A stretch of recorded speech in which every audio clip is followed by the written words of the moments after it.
It's the Canadiens and Lightning for the Stanley Cup. Gentlemen, our coverage here on the fourth period brought to you as always by BitBuy, Canada's #1 cryptocurrency platform, and what a series this is going to be. The Montreal Canadiens, obviously the Kings of the North, the Western Conference champions, going up against the reigning Stanley Cup champions. And Aaron, when you look at this series right now, initial thoughts on this matchup? Well, you got a Tampa team that I think is still in their hangover period from winning the Stanley Cup last year in September. So it's kind of funny to think about. I mean, it's been less than a year. This team has a ton of experience, understanding exactly what it takes to get to a Stanley Cup. Then you have another team on the other side that eked its way into the playoffs, 2 or 3 games over 500, underdog through this whole process. And I imagine, betting out of Vegas, every critic, every fan is basing the assumption that they're an underdog again. And it's the non-belief of that locker room that's got them through this. So with a healthy dose of Carey Price. So what to expect? I don't know. There's no games between Tampa and Montreal this season. Tampa has played an extensive amount of games through the Stanley Cup Finals last year. There's a ton of video on seeing what they did last year in the Stanley Cup. I don't know how to assess this. I'm actually a little reluctant to give my pick to Dave on who's supposed to win this cup. Yeah, you know what, Will? I have no idea which way this is going to go either. I'm thinking 6 or 7. But look, the Montreal Canadiens, nobody expected them to beat Toronto. No one expected them to beat the Jets. No one expected them to beat the Vegas Golden Knights. And here they are. So they're up against the Tampa Bay Lightning, defending reigning Stanley Cup champs. Both teams absolutely deserving of being in the position that they're in. We've got the goaltending battle. We've got Carey Price versus Andrei Vasilevskiy, two of the best goalies on the planet, in the world right now, facing off starting Monday. We've got sound defense on one side versus sound defense on the other, and we've got two teams that have done a great job in rolling all 4 lines. We know where Tampa's potency comes from, and they're still able to get contributions for the third and fourth units. From Montreal's side of things, yeah, they've got the no line that plays shutdown but can contribute offensively. They created the winner that got this team to the Stanley Cup Final in overtime against Vegas in Game 6. They've got the Caulfield, Suzuki, Toffoli line that can contribute. The Josh Anderson and Kakanyemi and Byron line that has speed and can play both ways. And then, of course, you've got the olden guys with Perry Stahl alongside Yoel Armia. So these are two well-rounded teams, strongly matched up against one another. I don't know which way really this is going to go. I flipped a coin to make my pick, which you can find on the site. But guys, I'm just excited for what this series is going to bring to the table, especially with the guys battling in net. And as Dave mentioned, this is the first time Montreal is actually going to come up against a goaltending opponent that is almost on par with Price or at par with Price, right? So that mental aspect to approaching a series, trying to understand exactly what the goalie's done.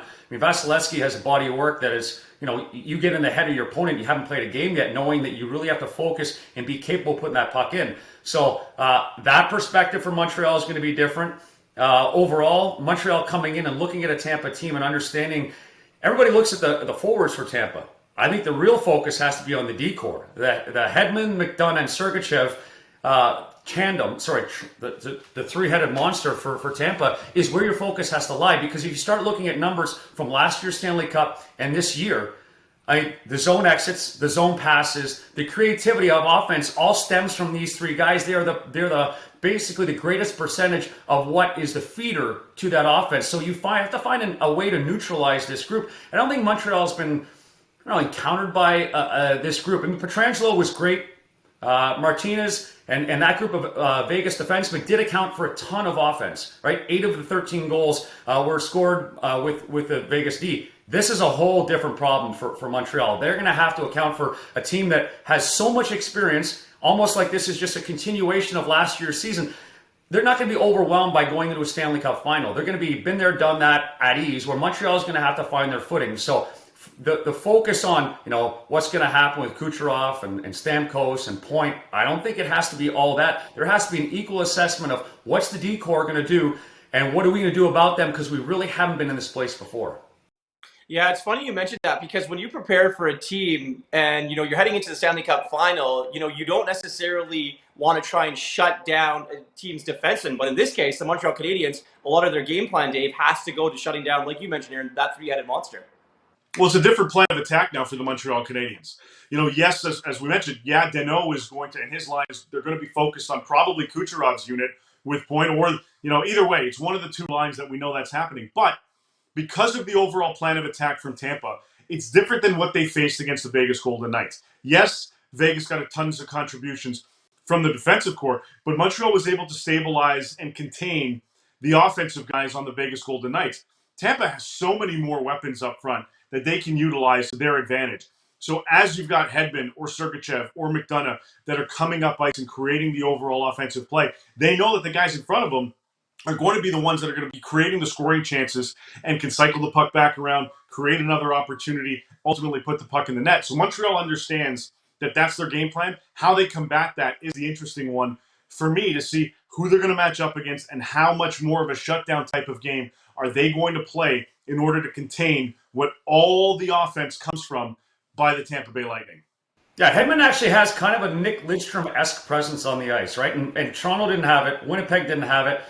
Vegas had some of it in Pietrangelo, but he was more offense, less of the complete, like just at ease defensively. So I think now, again, it's understanding you're going to sit down, and when Ducharme eventually comes back and Richardson, the coaching staff, and the scouting staff puts together an assessment of Tampa, you better listen, right? You're gonna dissect this team ad nauseum. It's a practice of going into the Stanley Cup Finals where you pull apart the goaltenders, you pull apart the team as a whole, go through special teams and 5-on-5. Particular attention has to be paid to what do you do about Hedman?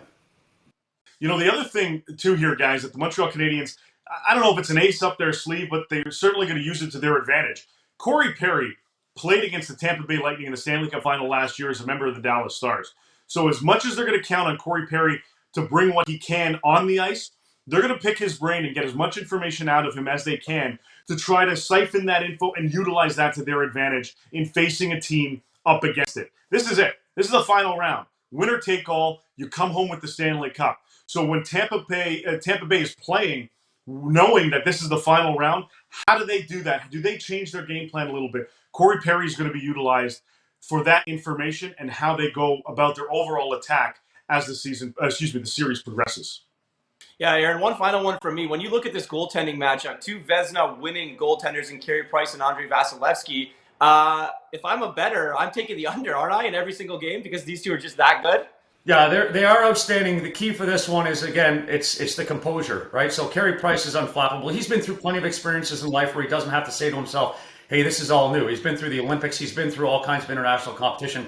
I don't expect that anybody's going to doubt what the goaltender is going to do, and that's a good place for Montreal. Again, your goalie creates a level of confidence for you in a series. How you approach it and how active you are, how confident you are is based on the performance behind you. Carey Price is key in this series, is going to be helping his defensemen. If you're going to play, again, the same style of four basic defensemen out there, you're going to play the majority of the minutes, is to help stem or cut off the offense when the puck is loose in the zone, is have him play it quickly, have him play it quickly to the defenseman, or clear it quickly so that Tampa doesn't get that flow that you've seen them being able to establish against all the other opponents. And Vasilevsky, for me, I mean, for me, he reminds me a little bit of Dominik Hasek. Like he's got the unflappable, whether it's stylistically perfect or at times if he's flapping around, he never looks to be in trouble. And that's going to be a contention for this team. So yeah, the under looks pretty good. But again, the fact that Montreal's in the Stanley Cup Finals tells you anything you want to bet on shouldn't be guaranteed. Gentlemen, thank you so much for this. The Montreal Canadiens are looking to be the first team since the Montreal Canadiens to bring the Stanley Cup to Canada. Meanwhile, the Tampa Bay Lightning are looking to keep the Stanley Cup in Florida.